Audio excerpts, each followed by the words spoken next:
almost, you're all at the crack of the dot here of 5. So I'll give people, actually my computer even says 4:59. So thank you for being early. James, Alex, E, welcome. And tell you what, actually, before I forget, let me go ahead and share this with you. Make sure I don't forget. And let me see here. So I just put something in the chat, and also, yeah, maybe I can just start to hear from you all here. I can close this little window here. Cool. So I'm just kind of curious to see where you're all at right now in terms of what you've done in terms of AI for research.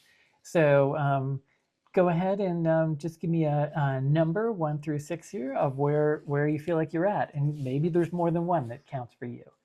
So I think I would probably put myself at a 5. Cool, Alex, welcome. Very cool. 3. Let's see, where's that? Yeah, so doing like Claude projects or ChatGPT projects, things like that. Nice. E, James, how about you guys? Oh, and here, let me go ahead. I haven't quite set this up quite right. Let me just go ahead and share the way I need to.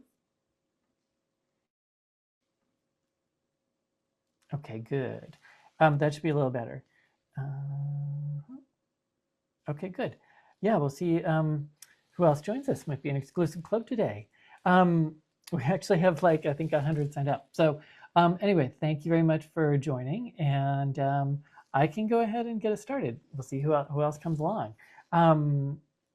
Let's see, James, Eve, you can tell me if you want to put in a number here quick before I move on. Dive in. So let me give you a feel for what I've got. So first of all, just in terms of what I wanted to do today, I want to make sure that I, just let you know how much the way that we do work at Brilliant Experience has changed really dramatically, actually. And obviously, I want to tell you, this is related to a class I do. So I want to tell you a little bit about the AI research skills you need, and really this is related to my class I'll show you in a sec, and also just a little bit about the kinds of things I want to show you, actually, not just an overview, but I really want to show you some of these tools so you get a sense for them. And also, it's like way more fun if you guys are if you're asking questions along the way, so just dive in anywhere, ask anything you want, and it's a lot more fun, and you'll get the things you need out of this, and that's why we're here. So very cool. Let me get rocking and rolling. So just to let you know, actually, this is a little out of date. I can update this now. Let's see. So we're up to 43 interviews, actually. Just to let you know, I've interviewed a set of the founders of some of these AI tools, and I can actually give you the link on YouTube for that guy. Oops, let's see here. Oh yeah, sorry. The tool is always a little bit annoying with typing in chat. Here we go.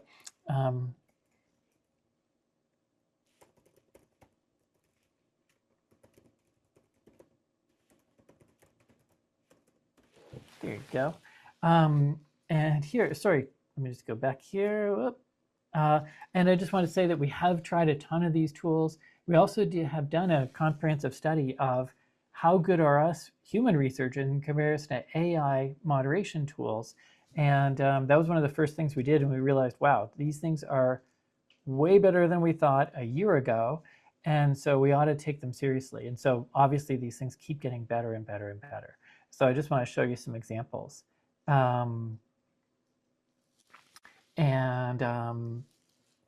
so let's show you. And in general, I wanted to say that what I'll be talking about is directly related to what I do for my AI for Customer Research class.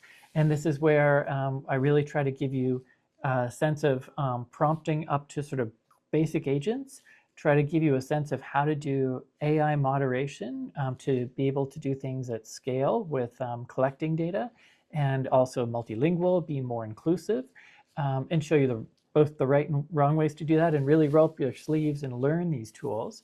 I also talk about how you should if we can get 50 or 100 or 200 interviews, then logical question is, well, gosh, what do I do with those 200 hours of interviews? And so I want to show you some of the tools for AI analysis as well. That's another major piece of the class. And then actually the other thing is that you can dynamically represent the data you collected. And so I might call them dynamic personas, but it's sort of most commonly known as synthetic users. And really, I think it needs a branding overhaul, but I think it is actually really important to know what's possible even now with synthetic users. So I want to show you all those things in our time today. And see, actually, if you can just type in the chat, if you all have, so Anna, welcome. If any of you have used any of these tools like Listen Labs or Maven or one of the synthetic user tools, just let me know if you've done any of those things. But I'll be showing you actually both, I guess in this moment, I'll be showing you how to do these things in the professional enterprise tools that I introduced you to in the class. But also I wanted to say that I'll be, in the class, I teach you how to do most of these things with prompting as well.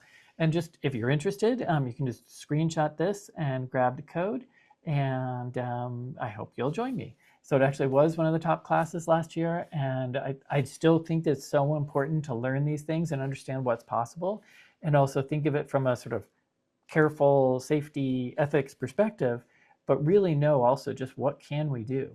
And so, and also learn, even if that's what we can do now and it's imperfect, what is it going to be like in 6 months or a year or 2 years time? And so being ready for the future, I think, is so important. And that's why I've been dedicated to learning these things lately. Okay, cool.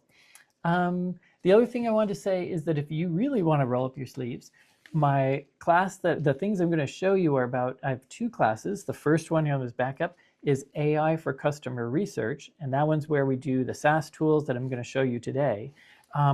The next class, when you're done with that, or you really want to try more adventurous things, we use Cloud Code, and I teach you how to use Visual Studio Code, which engineers typically use, but we're harnessing it just because we can have a file system, a place to type, and an LLM all side by side, and the LLM knows it's in that folder. So anyway, we just use that to actually build custom workflows to do a lot of these things. And so I show you how that's really possible today for non-coders. So it's pretty cool, actually. And so you've got everything from non-custom and really, really enterprise-grade things that we can explore in the first class to really custom workflows that really you can design as you see fit in the second class. Okay, cool.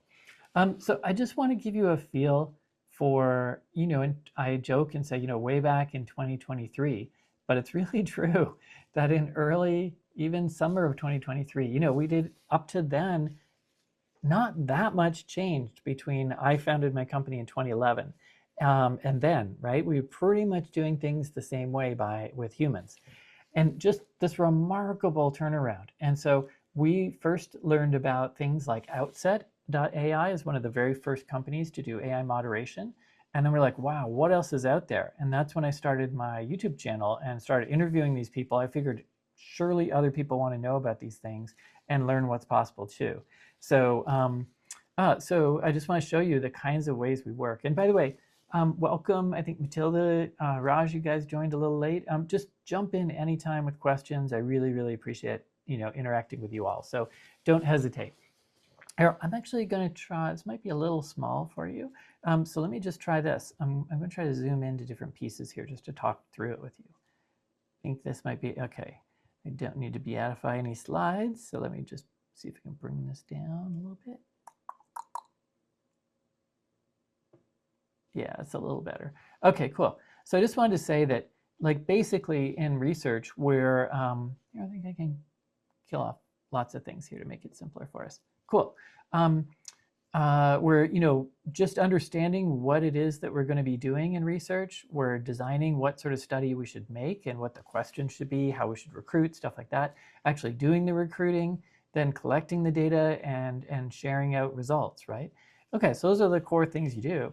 And I just wanted to say, even also, I wanted to make sure you knew it's way easier. I'm a dedicated, researcher forever. I was a professor before that, researching too. but designers, product managers, marketing people, product leaders, founders, I have them all in my class because it's way more tractable to do this kind of stuff now. Let me actually just see. I'm going to try. No, yeah, I'm going to try this and make it a little bigger. Okay, cool.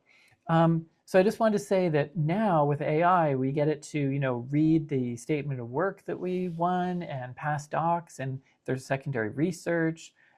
We get it to understand what's happening with stakeholders and interviews we might have had with them. We actually sometimes let the AI moderate and interview them. It can propose a priorities brief of what is our research all about, and in general, and then the AI actually reviews its own draft, a different model or a different sort of entity, different agent, and then ultimately wind up with a human, of course, looking at this and critiquing it and making it better. And by the way, when we make a difference there, it then looks at what the differences we made and tries to improve its tools here. So it's sort of self-improving. So they call it recursive self-improvement. And then when we start our study, it reads that brief that we just made, the SOW and any secondary research, and it proposes the research plan. Of course, we are researchers, so we know what to do already, so we sort of refine that. But it just, even if it gets us, 30 or 40% of the way, and it actually does probably better than that, it really helps us to just move faster and more efficiently. So we're doing the sort of deep thinking and not as mired in other things. And then ultimately, not surprisingly, again, the green, we got the humans in green. So we finish and critique it. And again, that in turn makes these things change their sort of, in this case, we call it directives or their skills to make them a little better every time. And as you might imagine, so you can kind of see the flow here, right? So it's drafting recruiting guides. It's critiqued by skeptical AI, and that's because we want to make sure that if we're recruiting, we're not accidentally accepting people who might not be good candidates, and the reverse, we're not accidentally screening out people who would be really good candidates. And of course, we finish, and there's a number of recruiting tools that now have AI sort of baked into them. So whether it's Respondent.io or user interviews. Sorry, I always remember two of the three at the moment, but I'll come. That's like the third one. I'll come to me in a sec. But key point is that these things can really help us to international recruits really quickly, and then when I'm doing my data, let's just say we're doing qualitative interviews, then it reads these things, and I'll show you this in action. Helps us to create a setup, and of course we'll fix that. We do multilingual work globally now. It's much easier.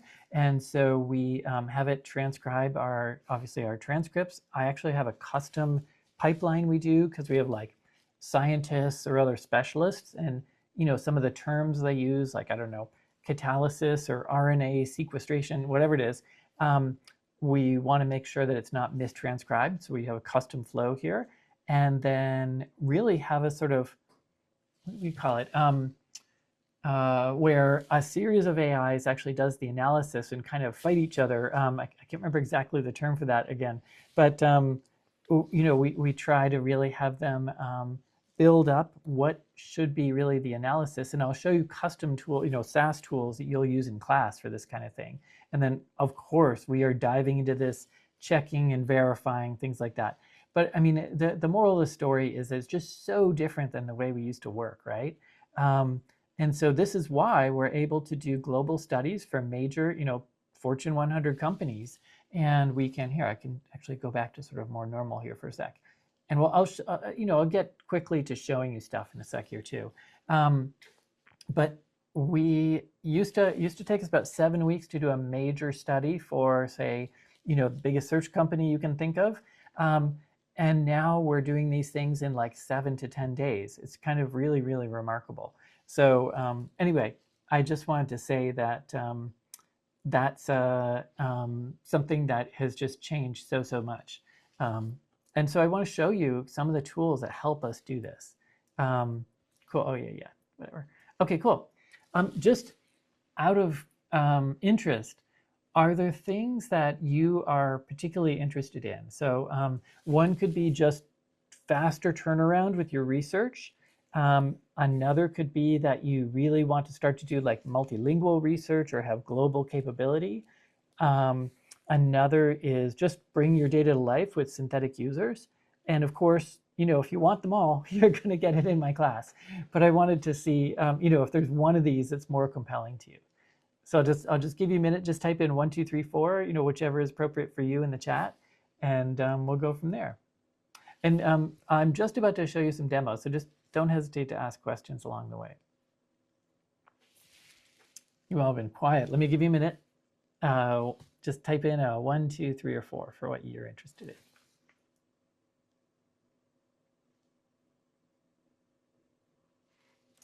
Okay, Anna, I'm not shocked. Oh, Matilda, okay, you're a team of 1. And yeah, we have a very small, I can count the number of people in my company on one hand. And we had, in November and December, for example, I think it was like we had 450 interviews we did. So just imagine trying to do that with just a regular team without these tools, right? Just unbelievable. And so Raj, okay, cool. Yeah, so you're looking for everything you can. I don't blame you, and Anna, I'm totally with you too. So yeah, let's show you everything. Let's go ahead and do this. So so really, I want to say that fundamentally, the things I want you to know, don't have to get them from me. There's a lot. I don't know. They're pretty good things. I guess I keep learning agentic AI on YouTube. I think there's really good people, but it's harder to find things about AI moderation or AI-powered analysis. Synthetic users, but I want you to just keep learning what's out there and see if they're like demos and stuff if you don't have access to these tools. But I teach prompting because, I teach prompting still because if we're making agentic workflows, actually those prompts, if we're going to use them over and over and over again, become more important. So I just want you to think in systems and build up, basically become, rather than the doer of research, be the orchestrator of research. It's really a remarkable sort of mind shift, and you almost want to get the humans out of the way so that agents can do their work. It's just a different way of thinking, and I'll try and show you some of this now. Yeah, I don't know if you have questions right now, but I've got this ready so I can kind of show the slide in a sec. Let me just go ahead and show you some tools and get you a feeling for this. So just in my class, just so you get a feel, we always have a Miro board. We're doing interactive stuff. So this is like the last class I taught yesterday. And we actually this was to remind me of a few things. So we did an AI analysis. We compared different tools. We typically have 2 to 3 founders of these tools speak in the class. And the reason being that you can ask them questions of like, why did you do this? How is research evolving? How are you thinking about how your products might change? Things like that. And we also actually looked at the differences between what do I get out of, say, just a classic like ChatGPT or Opus and how should I actually prompt to get those things from there? And then we looked at some of the major tools and what were the strengths and weaknesses of them. So you can see sort of firsthand what these things are capable of. And we actually give you logins to a whole bunch of tools, usually about 9 different tools a class. In addition, we're doing things like best practices. I've got these guidebooks that I provide. Oops, sorry, X'd out of that one. But I try to give you different guides to really understand how best to use, agentic AI in this case, or just how to do things in different platforms. So I just want to say I'm trying to give you firsthand experience with the tools that I don't think you can really get elsewhere. I want you to get best practices and projects, and then talk about it with your classmates, and then also talk about where is this stuff heading in the futures kind of thing as well. So so we do that. And in addition to giving you all the various different guidebooks and things and firsthand experience, we also put together a notebook LM of all the stuff we have. So if you have a particular question, you can just ask questions of it. And I don't know if you've tried this before, but we do a podcast of every class, including my recording of the session. So if you miss class, you've got a sort of 20-minute summary before you start going into the next class, and you can kind of catch up. So anyway, I'm trying my best to have you have a really good learning experience, and it's fun to do. And the tool groups have been very supportive of this kind of thing too. So I don't get any, we have no sort of financial interaction between us. I try to stay neutral, but they've been nice enough to give them to me in a class because it makes sense. You guys might ultimately be subscribers one day. But again, I don't get anything either way. Let me share. Oh yeah, here we go. Okay, cool. I'm going to show you a couple examples. So one of the homework assignments we do is we do interviews with sort of friends and family recruit, and we say that the sort of scenario is you're trying to make the best AI personal assistant possible. And so let's just say that in this case, our clients are really interested in, and kind of would make sense, how are people using AI right now? What are people's pain points with today's AI for sort of personal use? How do they learn to trust or not trust it? And what would be the ideal AI assistant? Okay, so that all kind of makes sense, right? So I'm going to copy that. I'm going to show you how you can make an interview guide right in one of these tools. So the first tool I'm going to show you is called Listen Labs. It's one of the major ones. They've had, I think, $100 million in funding in venture, so they're in Silicon Valley. And I'm just going to click New Study. And I'm literally going to be incredibly lazy at this moment. And just here, I'll try to make this a little bigger for you. It won't be perfect because I'm making it bigger than normal for a screen. But I'm just going to paste in what I had here. And I'm just going to say go. Okay, now I'll teach you how to do better than this, but I just wanted to show you the feeling that it gives you two panels here. And then it says, it took in my stuff. So this is kind of where we can chat together. And right now live, it's starting to build. Here's the study goals, and it'll start to actually build a whole, let's see here, questionnaire here. Here, let's just keep going.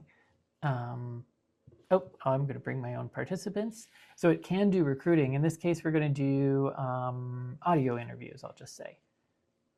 I'm just trying to keep it rolling. But it's basically talking you through how to make, what it is you're interested in. And now it's going ahead and building my whole interview guide. Okay, so it's got different sections here that sort of parallel to what I suggested. And now it's actually going to build all the questions we've got here live. So I think it's remarkable how fast this stuff can go.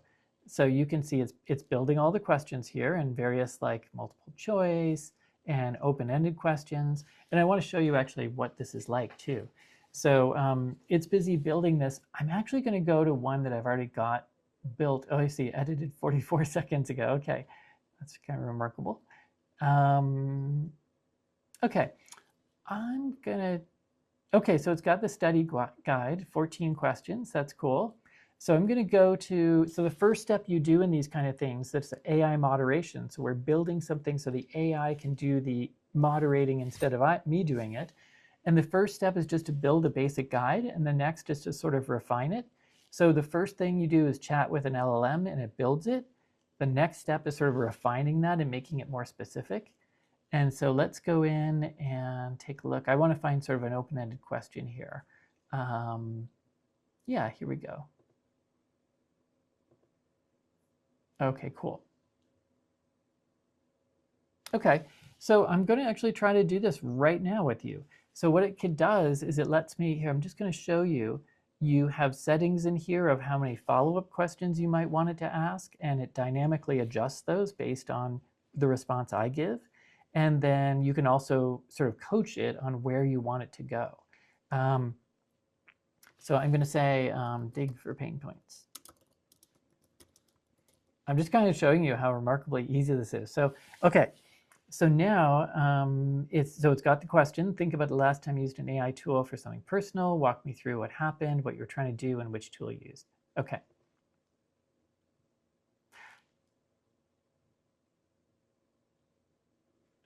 Oh, here, let's see. There we go. Hey, so the last time I was using AI, actually it's spring here in Washington, D.C. So I think it's hearing me. sorry, just one sec, just closing the little notes thing here. So I'm actually building a garden. And so I was using AI to try to figure out, which plants are good in full sun. I've got some shade with under some trees. So I'm trying to figure out which things are sort of native to this area for that. I'm not much of a gardener, so I wanted to know like how deep a hole I should dig, what else I should put in there, like nutrients or something. And so I found it was actually pretty helpful for that. I did try to get it to design my garden, like make a picture, and that was terrible, but otherwise it was pretty good.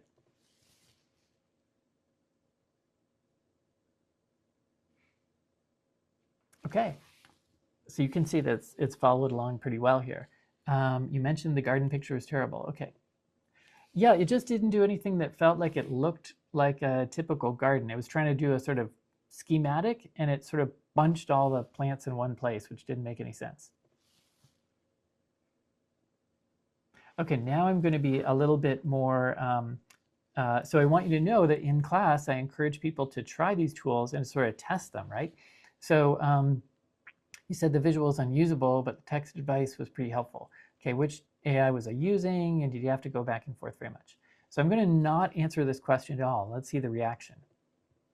Yeah, I really like chocolate ice cream. I think it's my favorite. How about you?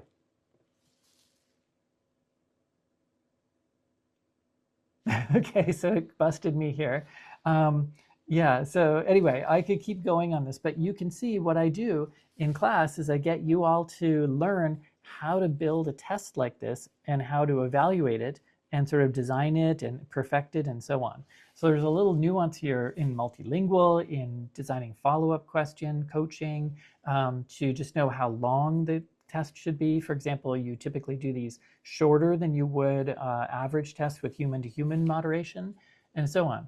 So I actually get you to try more than one tool like this. In this case, we're doing just visuals to speech, but we can also have spoken to spoken as well. So I get you to try a couple different ways of doing this. Okay, so that's AI moderation, and I try to give you some of the major ones. Right now we have, in our last class, we used one called Strela. We used this one, Listen Labs, and another one called Outset AI. And they're really, three of the top players in AI moderation. So I wanted you to see really what the best was like. Okay, once we collect all this data, by the way, just jump in with any questions you've got or concerns or anything.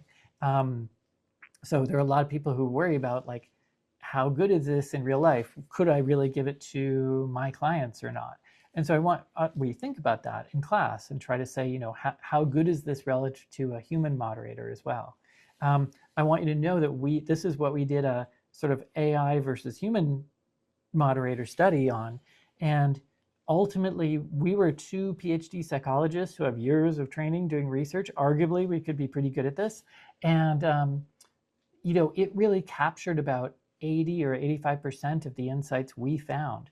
And so we were just dumbfounded at how good it was and not perfect. And so if you really need the nuance, we want to have, human interviews. But if you're doing a first investigation or you've got a major question and it's sort of a very yes, no, ultimately decision, this kind of thing could be great. And in addition, it's, even if it's getting sort of 80% of the things you would capture as a human to human, usually it's prohibitive to do, say, 7 languages and have 7 different moderators and sync them all up and so on.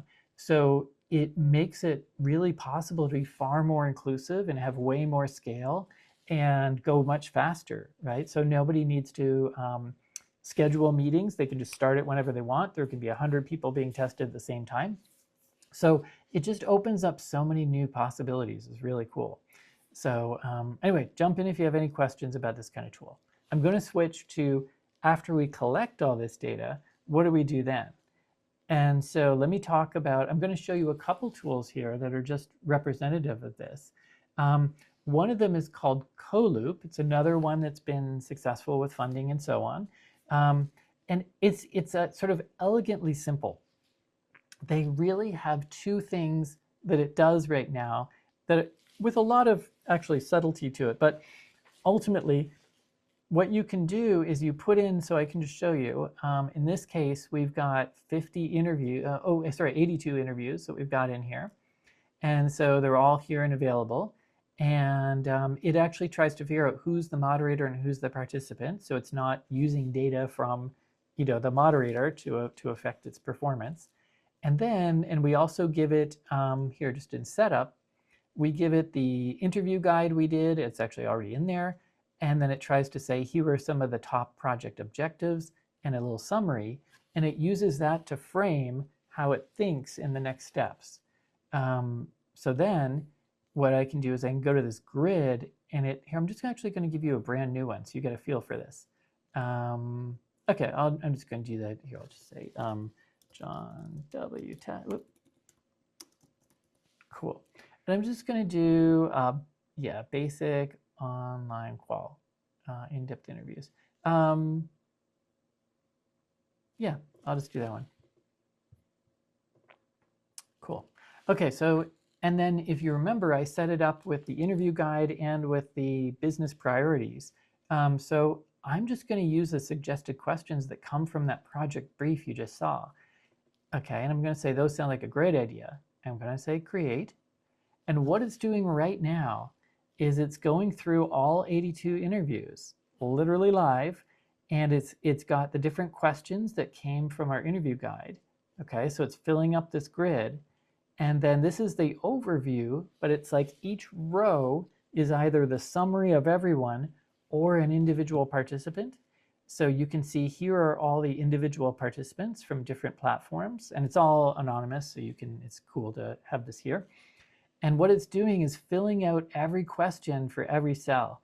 And if you're someone that's had to do this, it's like the fact that it's just populating live as we're talking and it only takes a couple minutes is just like blows your mind. Like you would take, for 82 interviews, it would take a long time to build this out and just type it in Excel and listen to the interviews and so on. Okay, so it's like a miracle that it does this. Okay, and it's actually quite good. So we put it to the test, of course. So there are things like if someone, let's say this participant 12, really didn't answer this question about privacy, it is comfortable putting nothing in here. It doesn't hallucinate, and I'll kind of show you why it's better than that. So let me just go. I don't know if we're getting some data in here. There's enough participants in this study, it might take a while. So I'm going to go back. And when I say a while, like 2-3 minutes, it's way faster than us normally. But here's the interesting thing. What it does is, okay, we had a question, what would make the ideal AI assistant? Cool. So it's got some topics, integration and automation, trust. So trusted, let's see, what else? They want to help us with tasks. Okay, so let's just look at this tasks and personalization is a common one. Let's talk about this one. I'm going to try and make it bigger for you. Actually, one smaller because it's got that sort of window on the right. Okay, so this is saying that personalization is one of the things that would make an ideal AI assistant. So there were 15 people that mentioned it. And the cool thing here is everything has an underline. And if I click on it, a hyperlink, what it's going to do is it's going to show me the interview, where in the interview it thinks it found that. And the things that are the most important, it has in sort of dark highlight, and then it's got other things in light highlight. You can see this is participant, let's see, who is this, 10. If I keep scrolling down, then we'll find other participants as well. So here we go, participant 25, and here's what they've had. So it's sort of teed up for me all the information I need to sort of verify this. So the reason why I like this is we can trust it, quote unquote, but verify it, right? So we actually go in and check all the transcripts and see if this is appropriate, and usually have some changes. It's not perfect, but it's a really good start, and it makes it so much faster to do. So there's that piece of building this giant grid of every individual and what they said, and going, having links straight to that spot in the transcript and highlighting it for us, that I think is really nice. And then secondly, as you're kind of used to, you can chat with it. But I thought it's interesting that you can design it to be like, have a very specific thing it's doing to find quantified insights, like how many people mentioned this. You can just have general chat, but you can also have it where you've got like sort of complex questions. And we're some of the beta testers really put it to the test. But I want to say that there's interesting ways that you can talk to this to get like, slides or talking points, but all kinds of things really. So we can compare like different groups that we have set up and so on. So anyway, this is another tool that I'm going to show you if you're in our class. And here's just another representation of that same idea. In this case, this is a tool called Do Reveal.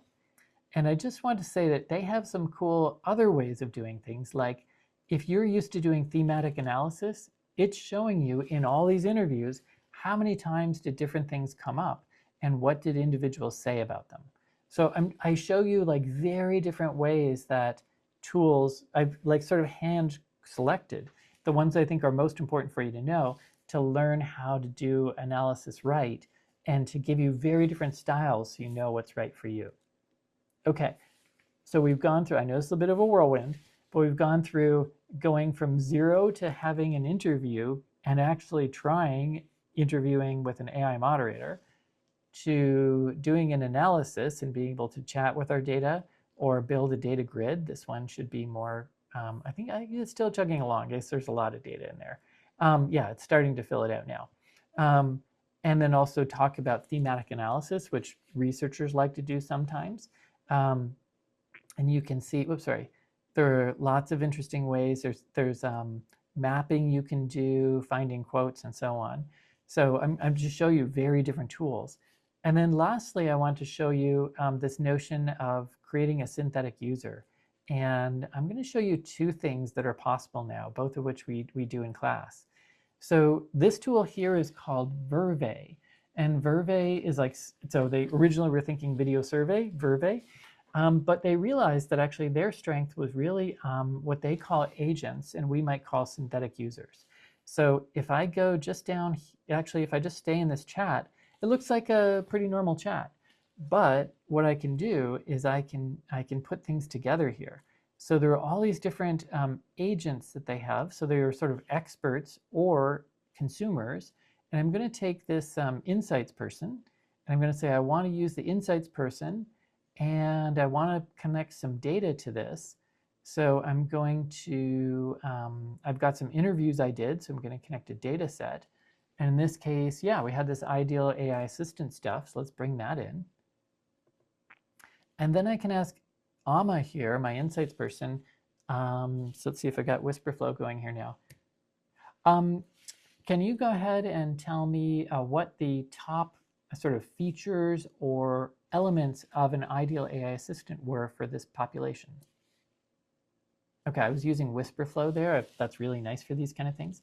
So what it's doing is it's going and doing the work that I would normally do as a sort of insights professional. So we're actually using it as an expert rather than as a consumer. Okay, so that's one way we can do this. Another way we can do this is to actually try to simulate a consumer. So if I go down here, I've just got Jordan here, for example. And I can basically ask Jordan, so it's Jordan Mitchell. So let me just go back to where we were. And I can go ahead, actually, let me just show you one I built. So these are all, there's a lot of them in here because our class always makes them. So there's just a boatload of ones.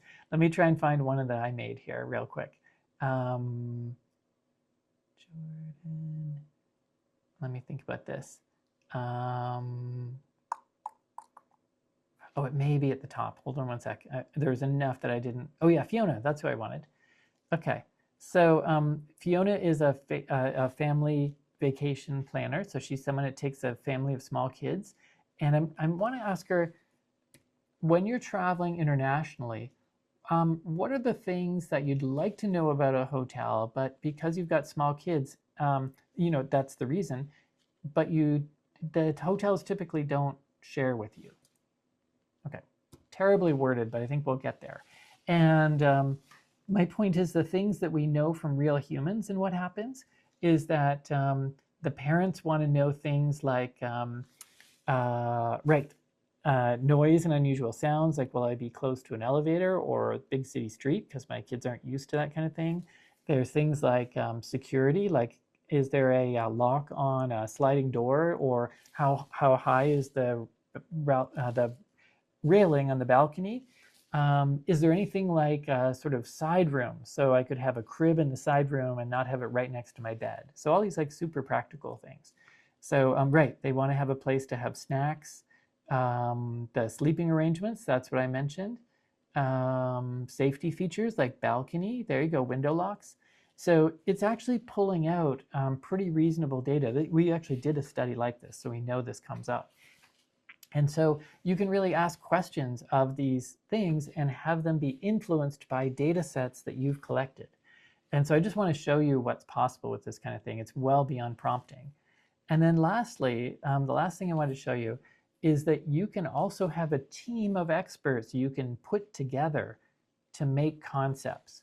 So it's pretty wild. So I'm going to go, let's see. So here's a concept creation team. Here, let's just get them running, and then we'll figure out what we got here. I know it's microscopic. So in this case here, let me just see. Can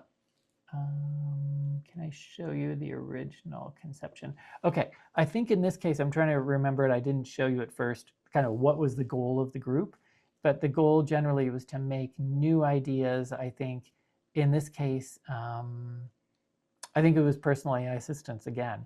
So I just wanted to say that, so we've got one person who's trying to figure out the customer journey they go through, and oh, okay, so this is furniture shopping. Okay, then what are their pain points?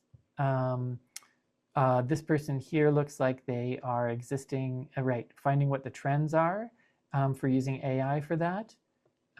What could be future possibilities, how AI might help people.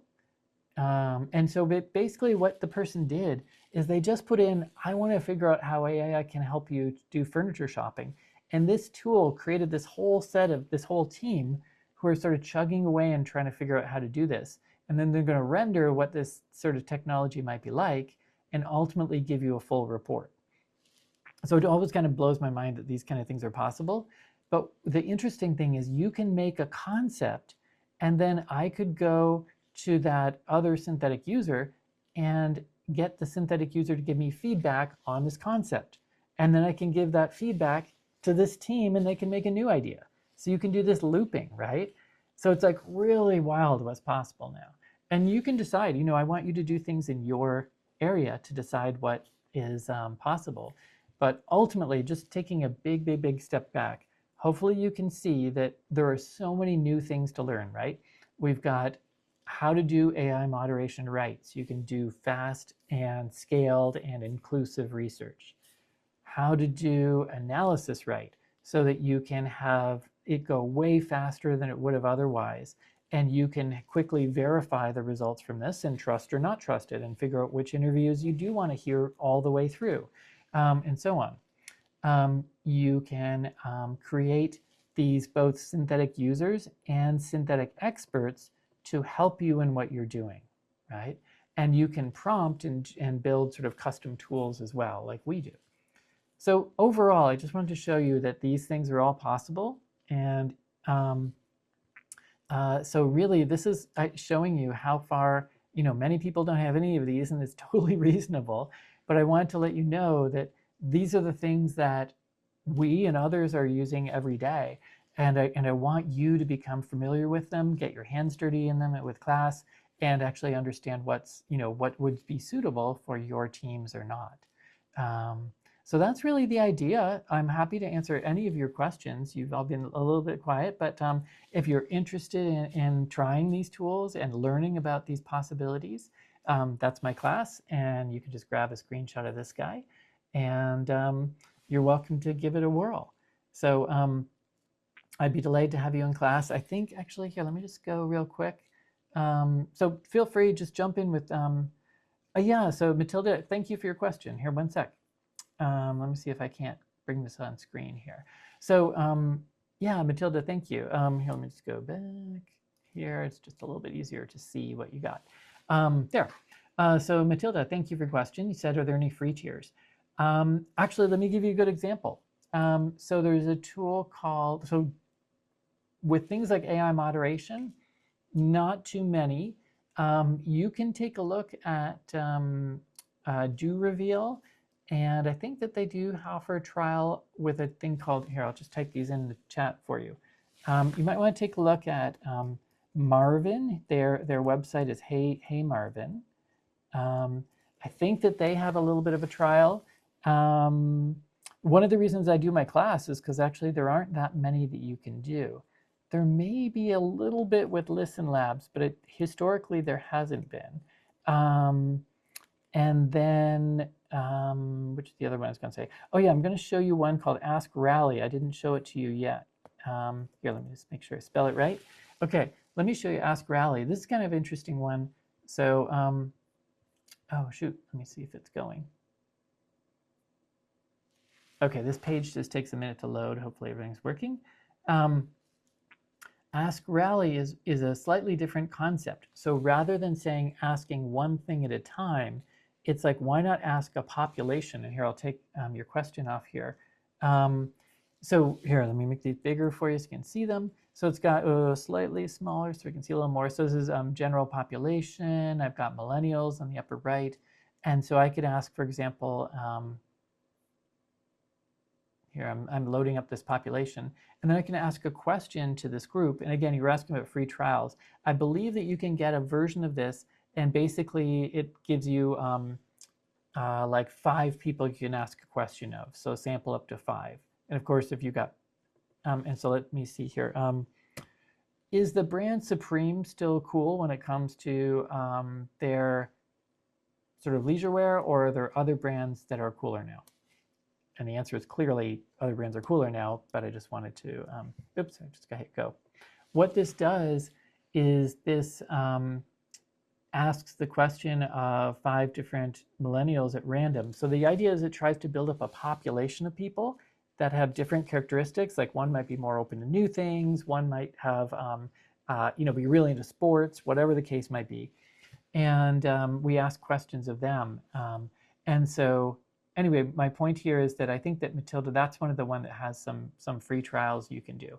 Often the sort of smaller companies that are less established do, and some of them are the big enterprise groups, and it's tougher to get free trials. That's part of the reason I offer my class, is that you sometimes can't get access to these things otherwise. But there's a dramatic difference in price between the really, really, okay, now whether say established, it's like 2 years in. But here, let me just try and show you a picture here. Yeah, I thought I had this close by. Here. So let me just give you an example. So the groups like Outset or Listen have got like millions and millions of dollars of funding, and there are others that are earlier in their journey, like Userology or Wiser. And you'll find that just those are obviously, it doesn't make sense. They're going to be a little more accommodating, right? And in doing data analysis, Maven and Coloop both are sort of funded and doing well. But there's like newer ones like qual or user evaluation that might be a little bit more cost effective. So this is something we go through in class too, is just like which are the tools that you might want to know yourself. So good question. Okay, cool. Well, I think that's pretty much what I wanted to cover. So I really appreciate you being here, and hopefully I've opened your eyes to what's possible. And yeah, thank you so much for joining me. And I wish you every success in your research. And if I get the opportunity to have you join me, that would be great. So have a great, people come from all over the world. So have a good evening, morning, afternoon. And I hope to see you soon. Thank you very much, everyone. Cool. Yeah, you're very welcome, of course. If you have any last questions, jump in now before I click off. But I really appreciate you checking this stuff out.